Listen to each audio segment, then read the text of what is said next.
Hi friends, welcome to iPlus.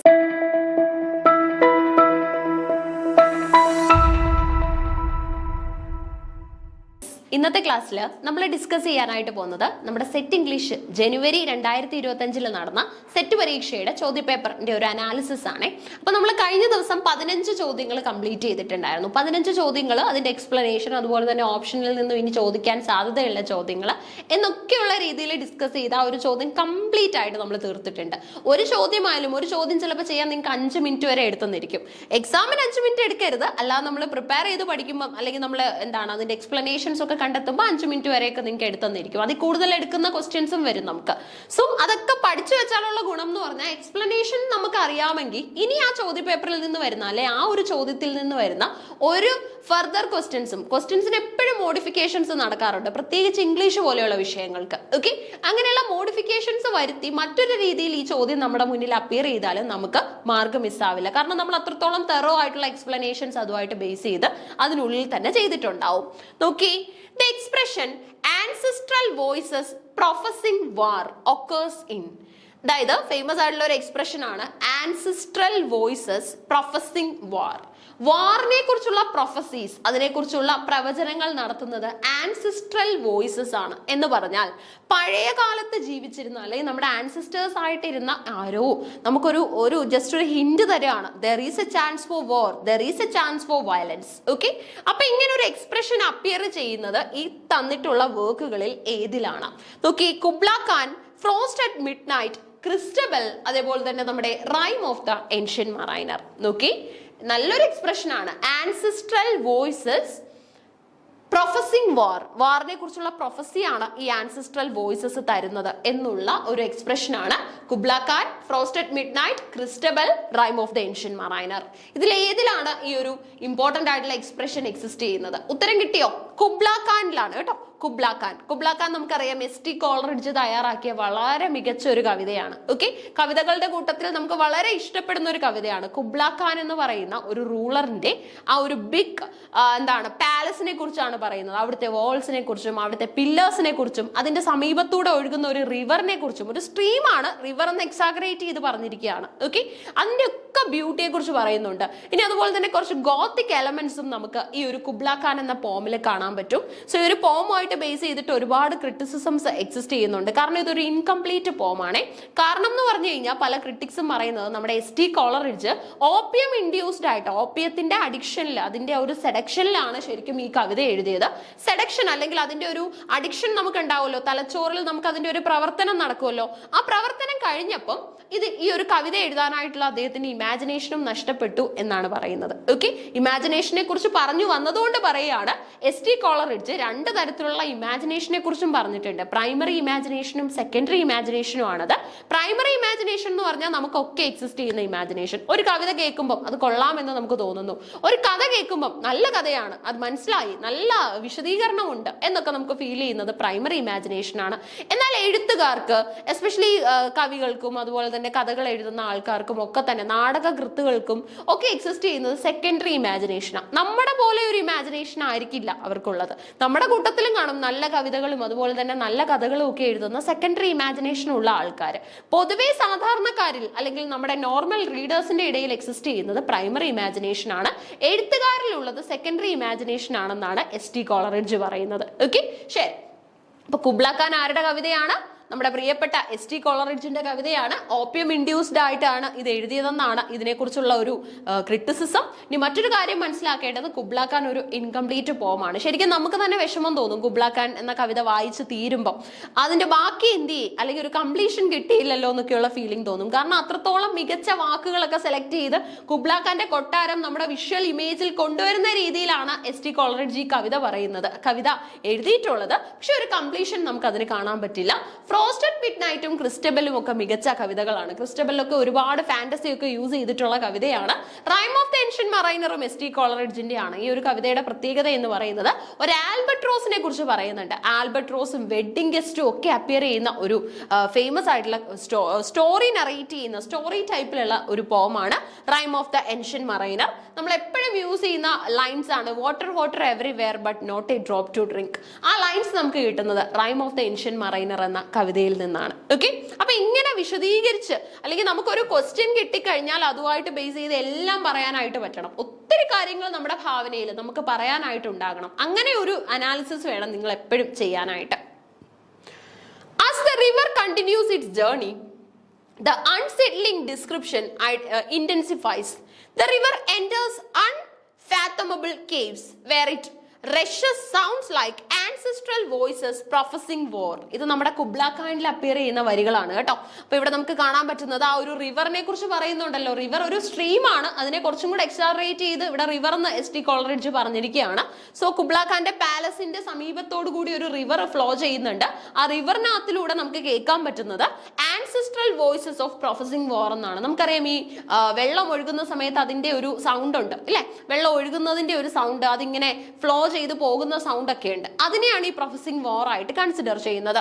From the bright gardens where it runs in little reels the river quickly becomes a powerful and violent force, both holy and terrifying. Okay, അപ്പൊ ശരിക്കും പറഞ്ഞ ആ ഒരു full ambience of the palace നമുക്ക് ലഭിക്കും. നല്ല രീതിയിലുള്ള narration, ഏറ്റവും ബെസ്റ്റ് നറേഷൻ പോർട്രൈ ചെയ്തിട്ടുള്ള വർക്കാണ്. ഒത്തിരി മികച്ച, ഒത്തിരി മനോഹരമായിട്ടുള്ള ഒരു കോൺട്രിബ്യൂഷൻ ആണെന്ന് നമുക്ക് മനസ്സിലാക്കാൻ പറ്റും. ഓക്കെ, വായിച്ചിരിക്കേണ്ട കവിതയാണ് കേട്ടോ. ഇങ്ങനെയൊക്കെയുള്ള കവിതകൾ കിട്ടിക്കഴിഞ്ഞാൽ ഒട്ടും മടിക്കരുത്, അപ്പൊ തന്നെ എടുത്ത് വായിക്കുക. ചില കവിതകളും ചില നോവലുകളും ഒക്കെ വായിച്ചു കഴിഞ്ഞാൽ നമുക്ക് സമയനഷ്ടമല്ല, നമുക്ക് എന്നും അത് ഓർക്കാനായിട്ടുള്ളത് കൂടിയാണ്. 17ാമത്തെ ചോദ്യം എടുക്കാം. നോക്കി, identify the correct chronological arrangement of Nobel prize winners in literature. നിങ്ങളുടെ മുറിയിൽ നോബൽ പ്രൈസുമായിട്ട് ബന്ധപ്പെട്ട ഒരു ചാർട്ട് ഒക്കെ ഉണ്ടെങ്കിൽ, എന്റെ കേസിലുണ്ട്, അതുകൊണ്ടാണ് ഞാൻ നിങ്ങളോടും അത് പറയുന്നത്. ഓക്കെ, സോ അങ്ങനെ ഒരു ചാർട്ട് ഒക്കെ ഉണ്ടെങ്കിൽ ഉറപ്പായിട്ടും ആ ചാർട്ടിലേക്ക് ഇപ്പൊ നിങ്ങളുടെ കണ്ണുകൾ പോയിട്ടുണ്ടാവും. അവിടെ നമുക്ക് കാണാൻ പറ്റും ഈ റൈറ്റേഴ്സിൽ നോബൽ സമ്മാനം കിട്ടിയ റൈറ്റേഴ്സ് ആണ് ഇവരൊക്കെ. ആർക്കാണ് ആദ്യം നോബൽ കിട്ടിയതെന്നുള്ള രീതിയിൽ നമ്മൾ അറേഞ്ച് ചെയ്യണം. Okay, arrange or correct chronological arrangement of Nobel Prize winners in literature. Seamus Heaney, T.S. Eliot, Nathan Godimer, W.B. Yeats. W.B. Yeats, T.S. Eliot, Nathan Godimer, Seamus Heaney. ഞാൻ option വായിക്കുന്ന സമയത്ത് നിങ്ങളുടെ ഉള്ളിൽ ഉത്തരം കിട്ടിയിരിക്കണം. T.S. Eliot, Seamus Heaney, W.B. Yeats, Nathan Godimer. Nathan Gordimer, Seamus Heaney, W.B. Yeats, T.S. Eliot. നീ കൃത്യമായിട്ടൊന്ന് നോക്കി, screen കാണാൻ പറ്റുന്നുണ്ടല്ലോ, കൃത്യമായിട്ടൊന്ന് നോക്കി ഇതിനകത്തിൽ ആദ്യം നോബൽ കിട്ടിയത് ആർക്കാണെന്ന്, അതിനുശേഷം അവസാനമായിട്ട് നോബൽ കിട്ടിയത് ആർക്കാണെന്ന് ഒന്ന് ജസ്റ്റ് ഒന്ന് അറേഞ്ച് ചെയ്തെങ്കിലും ഇവരുടെയൊക്കെ തന്നെ ഇയർ ഓഫ് ബർത്ത് ഒക്കെ അറിയാമെങ്കിൽ ഒരു പരിധി വരെ നമുക്ക് മനസ്സിലാക്കാൻ പറ്റും. എന്നാൽ എല്ലാ റൈറ്റേഴ്സിന്റെ ഇയർ ഓഫ് ബർത്തും ഡെത്തും ഒന്നും പഠിച്ചു വെക്കുന്നത് അത്ര ഈസി ടാസ്ക് അല്ല. നമുക്ക് പഠിക്കുന്ന കുട്ടികളോട് പറയുമ്പോഴും അത് എങ്ങനെ പഠിക്കണം, അതായത് വലിയ ബുദ്ധിമുട്ടില്ലാതെ എങ്ങനെ പഠിച്ചെടുക്കണം എന്നാണല്ലോ അധ്യാപകർ പറഞ്ഞു തരേണ്ടത്. സോ എല്ലാ റൈറ്റേഴ്സിന്റെ ഇയർ ഓഫ് ബർത്തും ഡെത്തും പഠിക്കൂ എന്നൊക്കെ പറയുന്നത് അത്രത്തോളം പ്രാക്ടിക്കൽ ആയിട്ടുള്ള ഒരു കാര്യമല്ല. കാരണം പഠിക്കൂ എന്ന് പറയുമ്പോൾ നമ്മൾ ഈ പ്രോസസ്സിലൂടെ കടന്നു പോവല്ലേ. അപ്പൊ നമുക്ക് തന്നെ മനസ്സിലാവും എത്രത്തോളം സമയം ചെലവാക്കേണ്ടതായിട്ട് വരുന്ന, അതുപോലെ തന്നെ എത്രത്തോളം നമുക്ക് അതിനായിട്ട് എഫേർട്ട് കൊടുക്കേണ്ടതായിട്ട് വരുന്ന ഒരു പ്രോസസ് ആണെന്ന്. സോ അതുകൊണ്ട് തന്നെ നിങ്ങൾക്ക് ചെയ്യാൻ പറ്റുന്നത് ഈ ഒരു ഓർഡറിൽ, അതായത് നമ്മുടെ നോബൽ സമ്മാനം കിട്ടിയിട്ടുള്ള റൈറ്റേഴ്സിന്റെ പേരും വർഷവും അങ്ങ് പഠിച്ചു വെക്കുന്നത് തന്നെയാണ് നല്ലത്. ശരി, ഉത്തരം നോക്കാം. നോക്കിക്കോ, W.B. Yeats, T.S. Eliot, Nathan Godimer, Seamus Heaney. ഇത് തന്നെയാണോ ഉത്തരം എഴുതിയത്? W.B. Yeats, T.S. Eliot, Nathan Godimer, Seamus Heaney. Okay, so ഇതാണ് നമുക്ക് കറക്റ്റ് ആയിട്ട് നമുക്ക് കിട്ടുന്നത്. സോ നമ്മൾ ഇതിന്റെ ഇയർ നോക്കുവാണെങ്കിൽ നോക്കിക്കോ, ആദ്യം തന്നെ നമ്മൾ ഈറ്റ്സിന്റെ അല്ലേ നോക്കേണ്ടത്. ഈറ്റ്സിന് കിട്ടിയെന്നാണല്ലോ നമ്മൾ ആദ്യം പറഞ്ഞത്. അപ്പൊ നോക്കിക്കോ, 1923 നോബൽ കിട്ടിയായിരുന്നു. The 1923 Nobel Prize in Literature was awarded to the Irish poet and dramatist W.B. Yeats. 1865 മുതൽ 1939 വരെയാണ് ഇദ്ദേഹത്തിന്റെ കാലഘട്ടം എന്ന് പറയുന്നത്. For his always inspired poetry, which in a highly artistic form gives expression to the spirit of a whole nation, he was the first Irish Nobel laureate in literature. ലിറ്ററേച്ചറിൽ ഒരുപാട് ആൾക്കാർക്ക് Nobel കിട്ടിയിട്ടുണ്ട്. എന്നാൽ ഐറിഷിൽ, അതായത് അയർലൻഡിൽ നിന്നുള്ള ഒരു വ്യക്തിക്ക് ആദ്യമായിട്ട് നോബൽ കിട്ടുന്നത് നമ്മുടെ ഈറ്റ്സിനാണ് കേട്ടോ, W.B. Yeatsനാണ്. ഇദ്ദേഹവുമായിട്ട് ബേസ് ചെയ്തുള്ളതാണ് നമ്മുടെ അബായ് തിയേറ്റർ, അതുപോലെ തന്നെ ഐറിഷ് ലിറ്ററി റിവൈവൽ, ഇങ്ങനെയുള്ള ലേഡി ഗ്രിഗറിയും W.B. Yeatsഉം ചേർന്നിട്ടാണ് അബായ് തിയേറ്ററിനെ കുറിച്ചും അതുപോലെ തന്നെ ഐറിഷ് കെൽറ്റിക് റിവൈവലിനെ കുറിച്ചും ഒക്കെ ധാരാളം അനുഭവങ്ങളും അതുപോലെ തന്നെ ഐഡിയാസും പറഞ്ഞിട്ടുള്ളത്.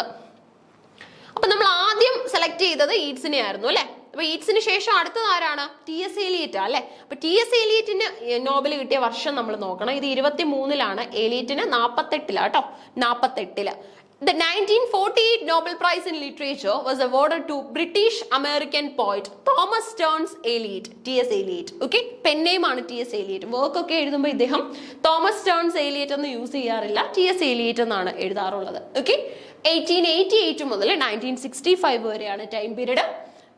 For his outstanding pioneer contribution to present-day poetry, Eliot is the fourth British born in the United States recipient of the prize after John Galsworthy in 1932. Okay, so നമ്മുടെ എന്താണ് യുണൈറ്റഡ് സ്റ്റേറ്റ്സിലുള്ള, അതായത് fourth British born in United States, British ആണ് ഇദ്ദേഹത്തിന്റെ ആ ഒരു നേറ്റിവിറ്റിയും പ്ലേസും ഒക്കെ, പക്ഷേ ജനനം യുണൈറ്റഡ് സ്റ്റേറ്റ്സിലായിരുന്നു, US-ലായിരുന്നു. ഓക്കെ, അപ്പൊ US-ൽ ജനിച്ച നാലാമത്തെ ബ്രിട്ടീഷുകാരൻ, അതായത് ബ്രിട്ടൻ എന്താണ് പ്ലേസിലുള്ള വ്യക്തി, നോബൽ സമ്മാനം കിട്ടുന്ന നാലാമത്തെ വ്യക്തി എന്ന് പറയുന്നത് ഉറപ്പായിട്ടും നമ്മുടെ T.S. Eliot ആണ്. എലിയറ്റിന് മുമ്പ് കിട്ടിയിരുന്നത് ഗാൽസ്വർത്തിക്കായിരുന്നു. ഓക്കെ, അതായത് അമേരിക്കൻ ബോൺ ബ്രിട്ടീഷ് റൈറ്റർ എന്നുള്ള പൊസിഷനിൽ കിട്ടിയിട്ടുള്ളത് ജോൺ ഗാൽസ്വർത്തിക്കായിരുന്നു. അപ്പൊ 48 നമ്മുടെ എലിയറ്റിന്. അടുത്തതായിട്ട് നമ്മൾ നോക്കിയത് നഥാൻ ഗോഡിമർ ആണ് അല്ലെ. സോ ആദ്യം കിട്ടിയത് ഈറ്റ്സിന്, പിന്നെ T.S. Eliotന്, നെക്സ്റ്റ് വൺ നമ്മുടെ നഥാൻ ഗോഡിമർ.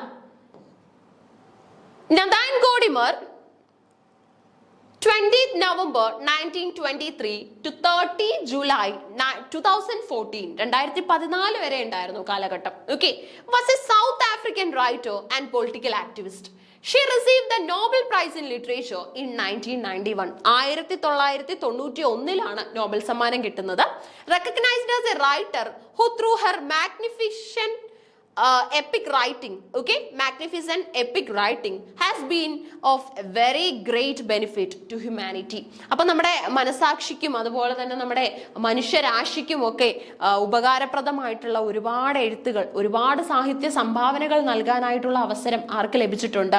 നമ്മുടെ നഥാൻ ഗോഡിമറിന് ലഭിച്ചിട്ടുണ്ട്. സോ അതിന്റെ ഭാഗമായിട്ട് 1991 നമ്മുടെ നഥാൻ ഗോഡിമറിന് നോബൽ കിട്ടുന്നത്. അടുത്ത സീമസ് ഹീനിയാണ് അല്ലെ.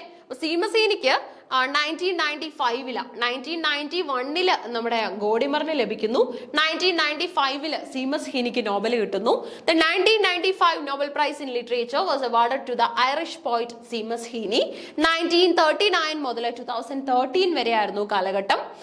For works of lyrical beauty and ethical depth which exalt everyday miracles and the living past. He is the fourth Irish Nobel laureate after the playwright Samuel Beckett in 1969. ആദ്യമായിട്ട് Irish ലിറ്ററേച്ചറിൽ നിന്ന് ഒരാൾക്ക് Nobel കിട്ടുന്നത് W.B. ഈറ്റ്സിനാണ്. അതിനുശേഷം നമ്മുടെ പല റൈറ്റേഴ്സിനും Nobel കിട്ടിയിട്ടുണ്ട്.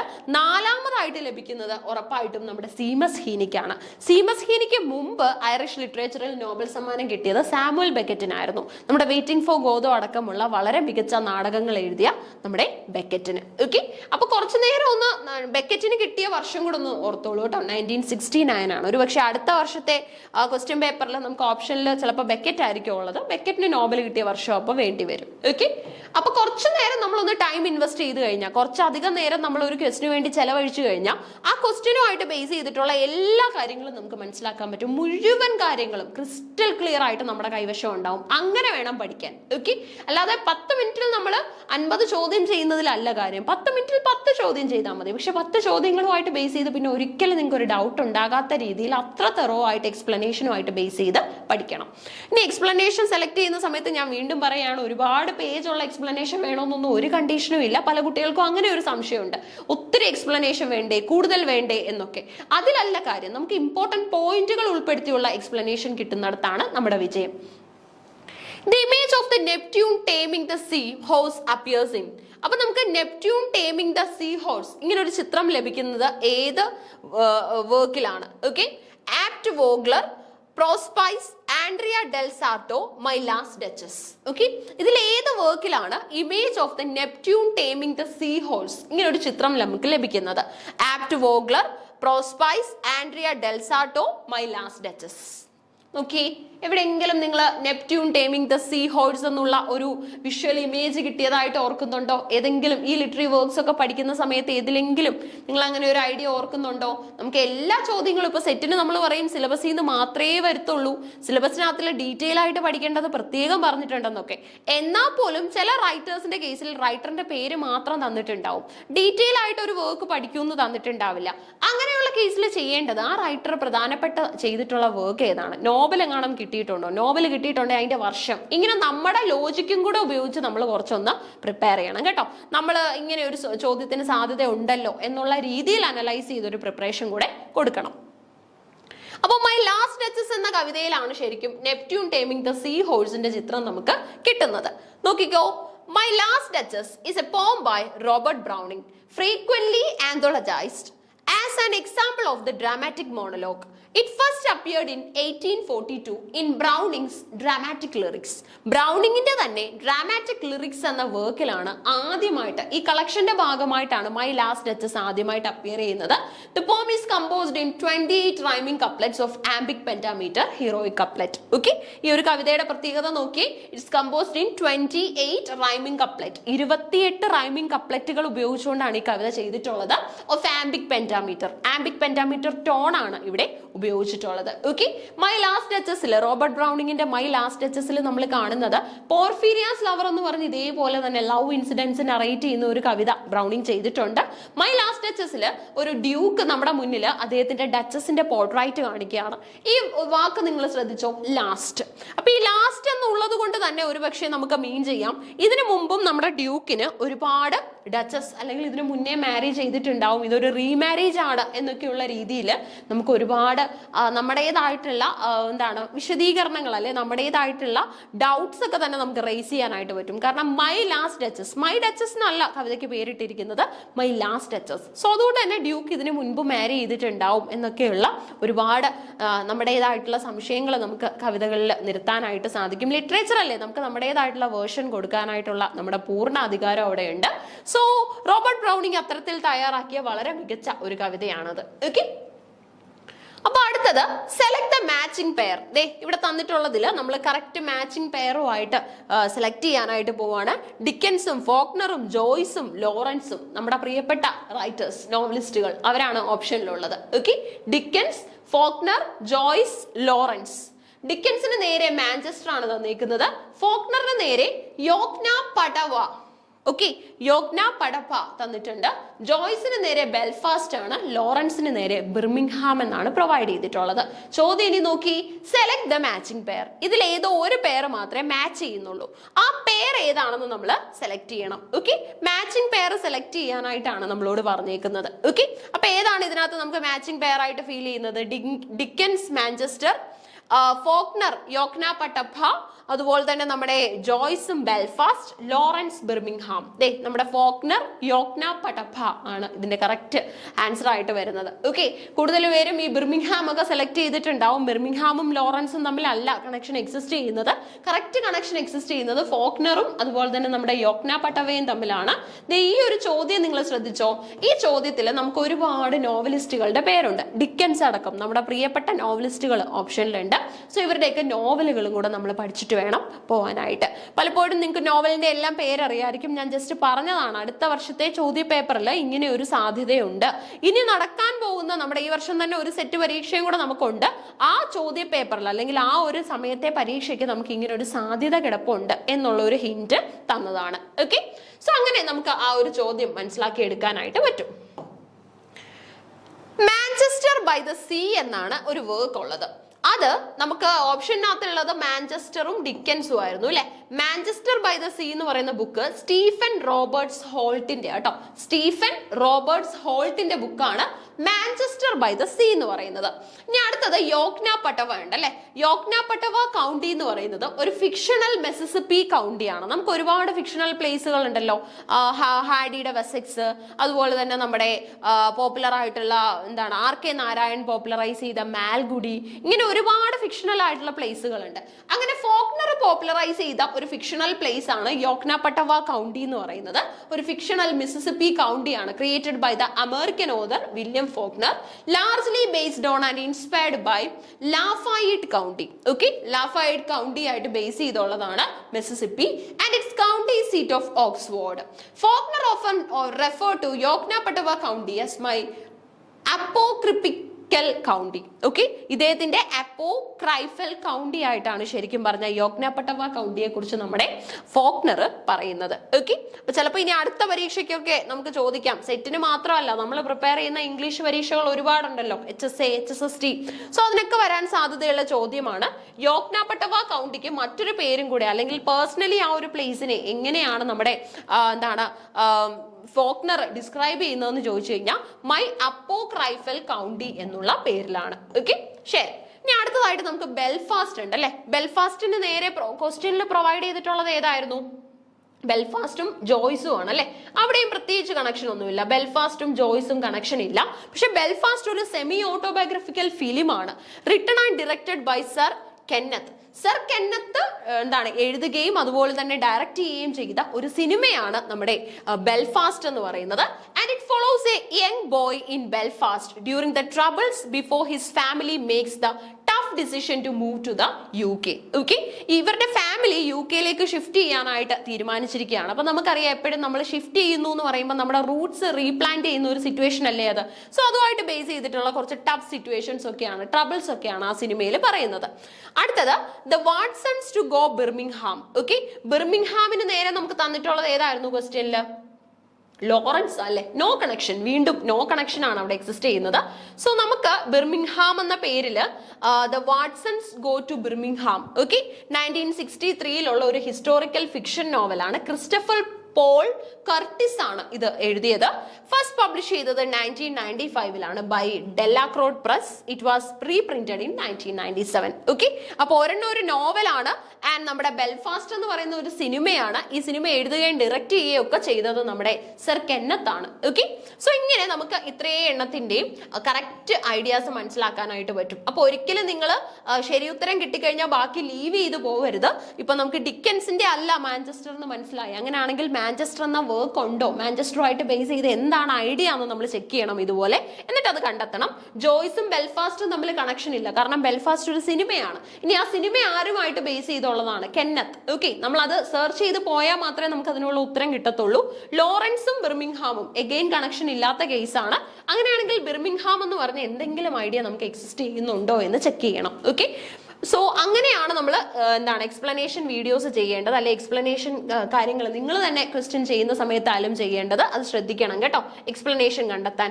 Which of the following novel has a nameless narrator? ഈ തന്നിട്ടുള്ള നോവലുകളിൽ ഏതിനാണ് ഒരു നെയിംലെസ് നറേറ്റർ ഉള്ളത്? ഓക്കെ, നമ്മുടെ ലാസ്റ്റ് ക്വസ്റ്റ്യൻ ആണ്, അതായത് 20ാമത്തെ ചോദ്യമാണ്. ഇനിയുള്ള ക്വസ്റ്റ്യൻസ് ഒക്കെ നമ്മുടെ അടുത്ത വീഡിയോയിലായിരിക്കും അപ്പിയർ ചെയ്യുന്നത്. അപ്പൊ നോക്കി, which among the following novel has a nameless narrator? The invisible man, the grapes of wrath, Moby Anna Karenina. Okay, so ഇതിനകത്തിൽ ഏതിലാണ് നമുക്ക് ഒരു നെയിംലെസ് ആയിട്ടുള്ള നറേറ്ററിനെ കാണാൻ പറ്റുന്നത്? നോവലുകളുടെ പേര് നോക്കിക്കോ. ഇൻവിസിബിൾ മാൻ സയൻസ് ഫിക്ഷൻ കാറ്റഗറിയിൽ വരുന്ന സൈഫൈ നോവലുകളെ കുറിച്ച് നമ്മൾ കേട്ടിട്ടുണ്ട് അല്ലെ. സൈഫൈ നോവലുകളിൽ ഉൾപ്പെടുത്താൻ പറ്റുന്ന നോവലാണ് ഗ്രേപ്സ് ഓഫ് വ്രാത്ത്, മൊബി ഡിക്ക്, അതുപോലെ തന്നെ നമ്മുടെ അന്ന കരീനിന. ഓക്കെ, ഇതിൽ ഏതിലാണ് നമുക്കൊരു നെയിംലെസ് നറേറ്ററിനെ കാണാൻ പറ്റുന്നത്? അധികം തിരക്കി പോവേണ്ട, അല്ലെങ്കിൽ അധികം അന്വേഷിക്കേണ്ട ആവശ്യമില്ല. നമുക്കറിയാം നെയിംലെസ് നറേറ്റർ അപ്പിയർ ചെയ്യുന്നത് നമ്മുടെ ഇൻവിസിബിൾ മാനിനകത്തില്ല അല്ലെ. ഇൻവിസിബിൾ മാൻ അത്രത്തോളം ഇമ്പോർട്ടന്റ് ആയിട്ടുള്ള ഒരു വർക്ക് ആണ്. So the narrator is an unnamed black man. പേര് പറയുന്നില്ല, ഒരു ബ്ലാക്ക് മാൻ ആണ്. Living in the underground streets of the New York City. The narrator calls him the invisible man as a society around him continues to ignore his existence as a black man in the United States. So ഒരു black man എന്ന നിലയിൽ United States മുഴുവൻ ഇദ്ദേഹത്തിന് എതിരെ, അല്ലെങ്കിൽ നമുക്കറിയാമല്ലോ ഈ racial discrimination അതിന്റെ പീക്ക് ലെവലിൽ എത്തിയ സാഹചര്യങ്ങളൊക്കെ ഉണ്ടായിരുന്നു, അതായത് വർണ്ണവിവേചനങ്ങളൊക്കെ. സോ അതിനുള്ള ഏറ്റവും നല്ല എക്സാമ്പിൾ റിവീൽ ചെയ്യുന്ന ഒരു വർക്കാണ് ഇൻവിസിബിൾ മാൻ എന്ന് പറയുന്നത്. ഒരു ബ്ലാക്ക് മാൻ ആണ് ഇവിടെ നമുക്ക് നറേറ്റർ ആയിട്ട് എക്സിസ്റ്റ് ചെയ്യുന്നത്. ഓക്കെ, സോ ഇത്രയും കാര്യങ്ങളാണ് നമ്മൾ ഇന്നത്തെ ക്ലാസ്സിൽ ഡിസ്കസ് ചെയ്യുന്നത്. വളരെ ഇമ്പോർട്ടന്റ് ആയിട്ടുള്ള നോവലുകളും കാര്യങ്ങളും ഒക്കെ ആയിരുന്നു നമുക്ക് ചോദ്യ പേപ്പറിലുള്ളത്. പോയട്രി വന്നു, നോവൽ വന്നു, അതുപോലെ തന്നെ നമുക്ക് ഇന്ത്യൻ പോയറ്റിക്സിൽ നിന്ന് ചോദ്യം വന്നു, ക്രിറ്റിസിസത്തിൽ നിന്ന് ചോദ്യം വന്നു. എല്ലാ ഏരിയാസും ഒരുപോലെ യൂട്ടിലൈസ് ചെയ്തിട്ടുള്ള ഒരു ക്വസ്റ്റ്യൻ പേപ്പർ ആയിരുന്നു നമുക്ക് ഇത്തവണ നമ്മുടെ ജനുവരി 2025 സെറ്റ് ഇംഗ്ലീഷിന്റെ ചോദ്യ പേപ്പറിൽ കാണാൻ പറ്റിയത്. റിമൈനിങ് ക്വസ്റ്റ്യൻസ് നമുക്കുണ്ട്, അതും ഡീറ്റെയിൽ ആയിട്ട് തന്നെ നമുക്ക് എക്സ്പ്ലെയിൻ ചെയ്തു പോകണം. അതുമായിട്ട് നമ്മൾ അടുത്ത ക്ലാസ്സിലായിരിക്കും കാണുന്നത്. ഓക്കെ.